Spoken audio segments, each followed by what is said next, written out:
दोस्तों, क्या आप जानते हैं कि गौतम बुद्ध के जमाने के सिक्के दिखने में कैसे थे? उनका आकार, प्रकार, वजन और धातु कैसी थी और उन्हें उस दौर में किस नाम से जाना जाता था? जी हाँ, आज हम महात्मा बुद्ध के काल के सिक्कों पर ही चर्चा करने जा रहे हैं। यहाँ दिखाए गए कुछ सिक्के तो ऐसे होंगे जिनमें से कुछ को बुद्ध के जीवन के काल के दौरान ही गढ़ा गया होगा। दोस्तों, ये सिक्के शायद भारत के सबसे पुराने ज्ञात सिक्कों में से एक हैं। भारतीय पुरातत्व सर्वेक्षण विभाग ने इन सिक्कों को पंचमार्क सिक्कों का नाम दिया है। सबसे पुराने और ज्ञात कच्चे पंचमार्क सिक्कों को सबसे पहले आधुनिक उत्तर प्रदेश के नरहन शहर से प्राप्त किया गया था। अब आप सभी के मन में ये सवाल आना लाजमी है कि उत्तर प्रदेश में नरहन नाम का तो कोई शहर है ही नहीं, फिर ये नया शहर कहां से आ गया? नरहन नाम का ये स्थल आधुनिक गोरखपुर जिले में घाघरा नदी के बाएं किनारे में मौजूद एक गांव है। पर प्राचीन काल में नरहन एक पूर्ण विकसित शहर था।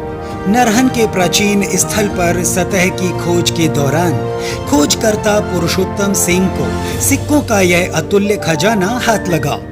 इस खजाने को आज हम नरहन होड़ के नाम से जानते हैं। 600 से लेकर 400 ईसा पूर्व के चांदी के पंचमार्क सिक्कों का यह भंडार मार्च 1985 में नरहन से प्राप्त किया गया था।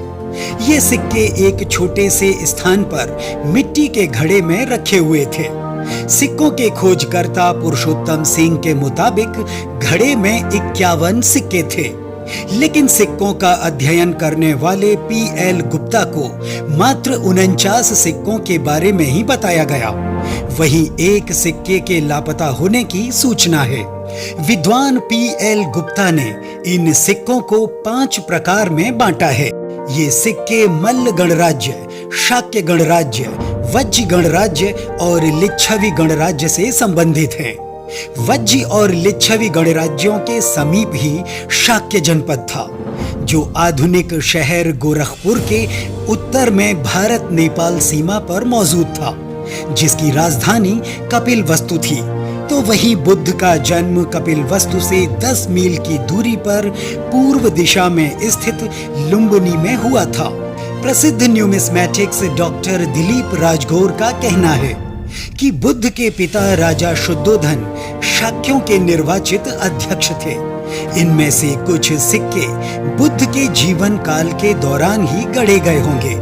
ये सिक्के चांदी की मोटी चादरों से बनाए गए थे, जिन्हें उचित वजन प्रदान करने के लिए आकार में काटा गया था। फिर सिक्के के बीचों बीच एक छेद किया गया, जिससे सिक्के का आकार कुछ हद तक साइफेट जैसा हो गया। साथ ही कई सिक्कों में पंचकोणीय प्रतीक बनाए गए, जबकि दूसरे सिक्कों में कुछ अलग ही ज्यामितीय प्रतीक बनाए गए थे। यहाँ नीचे दिए गए कुछ सिक्कों में केंद्रीय प्रतीक के चारों ओर कुछ अतिरिक्त छेद भी हैं। पूरी संभावना है कि ये बैंकर के निशान थे। डॉक्टर राजगौर के मुताबिक शाक्य सिक्के 100 रत्ती के शतमान मानक का पालन करते थे। शतमान को 8 शना में विभाजित किया गया था।